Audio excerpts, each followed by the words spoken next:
How can the Philadelphia Eagles fix Jalen Hurts and get him back on track to the point where he's playing in 2023 like he did last year? That's what we're talking about on today's Philadelphia Eagles Now by Chat Sports. I'm Chase Sr., and as always, no matter where you are, how you're tuned in, we appreciate you for making today's show a part of your day.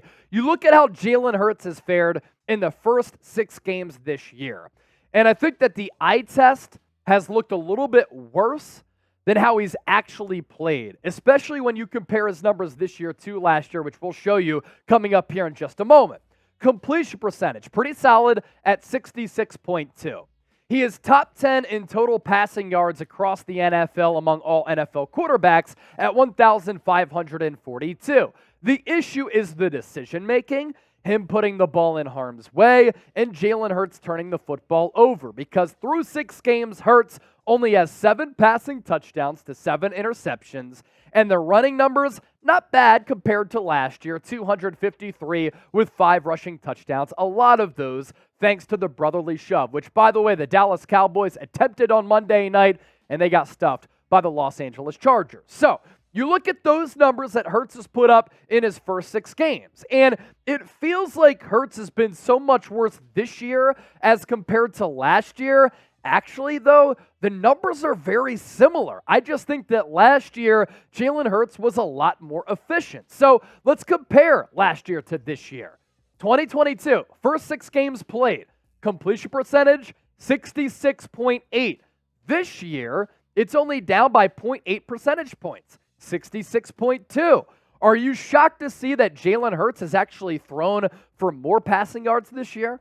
1,542 compared to 1,514. Again, the issue here is that Hurts up to this point a year ago, 6 touchdowns, 2 interceptions. He had 5 rushing touchdowns last year. That number is the same, and the rushing numbers just slightly different at 293 and 255. But again, things have just felt harder. The offense has been a little bit more clunky, and I think that this Eagles offense hasn't been the same as far as points per game overall because of their struggles partially in the red zone. So with that, this is today's poll question, and I want to hear from everybody watching the show right now. Be honest with me. Your honest assessments. How would you grade Jalen Hurts this season through 6 games with the Eagles at 5-1 with what you've seen? A, B, C, D, or F, you chime in. As for the passing yards leaders, you can't tell me that Jalen Hurts has been an awful quarterback this year, because currently he's 7th among all quarterbacks in passing yards. And he's about 300 behind the leader in Tua Tagovailoa, who we'll be able to see for our watch party on Sunday Night Football against the Miami Dolphins. Tua has thrown for 1,800 plus yards. After him, Kirk Cousins, Matthew Stafford, CJ Stroud, Jared Goff, who's really put together a good end of the season last year going into this year. Patrick Mahomes only, 41 yards ahead of Jalen Hurts. Josh Allen right on par with what Hurts has been able to do through the air. And then Sam Howell, Trevor Lawrence, maybe a couple of surprising names to some people, filling out that list at 9 and 10. So I want to shift to this now. And this is really the purpose of today's show. How can the Philadelphia Eagles fix Jalen Hurts? We have a 5-step plan that we're going to go through on today's show, so sit back, relax, and enjoy it. Number 1, I think Philadelphia has to have a more balanced offense. And I think that talking point has gained more momentum after that Jets loss with how bad Jalen Hurts played at the end. It's a shame because in the first 3 quarters, he was carrying Philadelphia, and then he unraveled in that 4th quarter.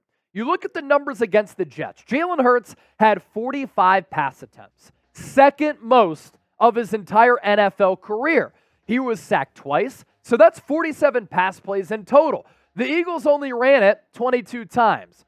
14 of those were handoffs to the running back. And now, in Jalen Hurts' career, when he has to attempt 40-plus passes, the Philadelphia Eagles are 0-4. So that, for this coaching staff, is not knowing your roster.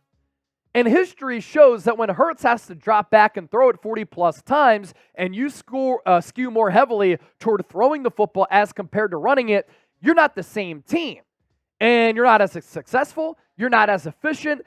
And I love Jalen Hurts as a quarterback, but I'm not sure he's a quarterback who I want to drop back all that much, 40-plus times, considering the personnel on this team, with a good running back room, a really good offensive line, and an offensive line that likes to take your souls by beating you up throughout the course of a 60-minute game, and they're able to establish momentum, confidence themselves by running the football and getting downhill. And I tweeted this out on X, hated the Eagles' game plan. And I mean, I absolutely hated it against the New York Jets. While Jalen Hurts is a special player, you just don't want him throwing 45 times when the Eagles have an offensive line like they have and a running game that they do. And I think that this year so far, and this has been a big reason why Hurts has struggled, the coaching staff has let Jalen Hurts down. And that's on Nick Sirianni as well as Brian Johnson. Number 2, how can we fix Jalen Hurts? Philadelphia just has to do a better job finishing in the red zone.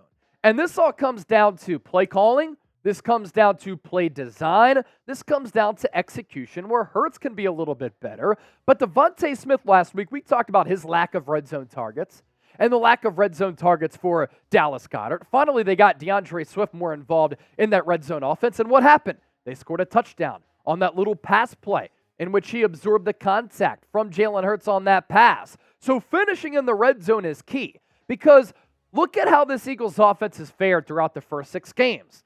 They've struggled on the offensive side of the ball, yet they're number 5 in the NFL in points per contest at 25.8.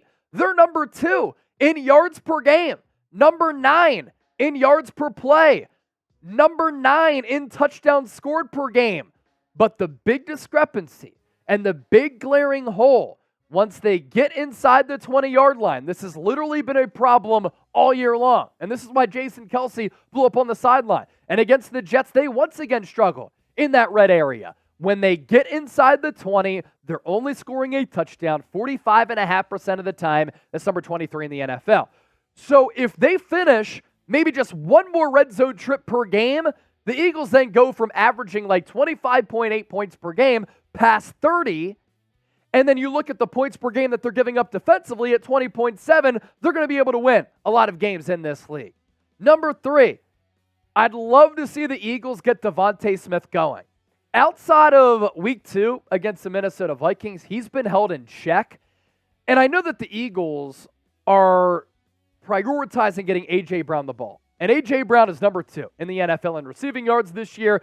He looks dominant. And it's great that you have a player like that. But I actually think that Hurts can benefit, and the offense will be better if there's more of a spread out attack. Because you look at what Smith has done in the first 6 weeks this year. Week 1, 10 targets, 7 catches, 47 yards, and that touchdown on a really nice ball from Jalen Hurts. Week 2, 5 targets, 4 catches, 131 yards after he broke out against Minnesota. That long pass from Hurts was vintage from what we saw in 2022. But then from that point on, Smith has kind of been absent to a certain degree. Week 3, 5 targets, 4 catches, 28 yards, no touchdowns. Week 4, 9 targets, 7 catches, 78 yards. But then the last 2 weeks, 5 targets, 1 catch for 6, and then 11 targets, 5 catches for 44. Now, the last 2 weeks, they've targeted him a decent amount, like 11 targets against the Jets. That's cool. And he dropped a couple of those balls. And he even admitted, nothing to correct, just catch the damn football. I love how honest he was. But how about a bubble screen? How about an end around? Find a way easily to get him involved, which I think can really benefit this offense.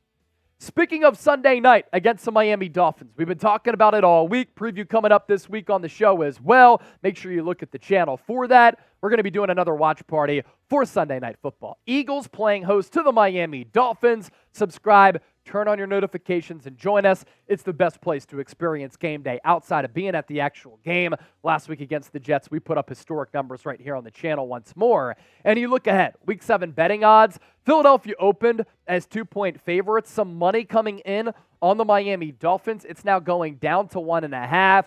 Over-under set at 44. It's a little bit lower than what I thought because I think both of these offenses are really explosive. This, to me, feels like a game where Tua Tagovailoa, I know the Eagles secondary is banged up, comes into Philadelphia, and he really struggles, and the Eagles find a way to will themselves to a victory. I'm thinking about betting on the Birds to win, and I'm going to do it with our sportsbook partner, BetUS. you should sign up because you're going to get a monster deposit bonus if you go to chatsports.com/EaglesBet with the promo code Eagles125. You put in $100, you get $125 back. That's $225 to game with. Number 4, what has to get better? Play designs and play calling. This is another area that Nick Sirianni has acknowledged this year, and it's another area that has not been good enough. And I think Philadelphia is really missing Shane Steichen here in 2023, like the Eagles missed Frank Reich in 2018 when there was a noticeable change and drop-off in that Eagles offense. Here's what Nick Sirianni had to say about the lack of offensive production and the overall problems that are occurring with this unit. So there are some detailed things there, he said. When we talk about a design of a play, I'm always going to take the brunt of that, hey, this design wasn't good enough. There definitely were a couple of those that the design, I'm like, I didn't really like the design of this play right here. To me, when that is the case, that's 100% on me. And then as you look at it, it's going to be hard to sustain drives, score points when you turn the ball over. The turnovers, it was all something different, each one of them. It wasn't all on one guy. Jalen gets 3 interceptions to his name, but they're not all on him. And it'll help if you don't turn the football over 4 times against a very good defense like the New York Jets. And then lastly, look, in order for Jalen Hurts to get fixed, he has to fix how he's playing. He'd be the first one to say that he is playing at a substandard level, given the expectations that he gives himself. Hurts just has to play better. That's really what it comes down to. You can't make the wrong read late in the fourth quarter when you have an opportunity at a game-winning drive. Then you get another drive after the Jets scored that touchdown to potentially win the game. And you couldn't do anything there as well. I thought the read to Devontae Smith on that long ball, it was too late. It's almost as if he thought pressure was coming. Pressure didn't come, but then he was kind of fading away from his throwing arm and just chucked it up there. If he put his foot in the dirt and made that strike right when Smitty was starting to break in, he could have found him. But because he waited, that allowed another defender to get downfield to bat that ball away. Now, if you believe in Jalen Hurts, I do. I believe in the person. I believe in the player. I believe in the character. I believe in the leader. I'm going to hit that thumbs up icon and like the video. Are you with me? Show me by liking the video.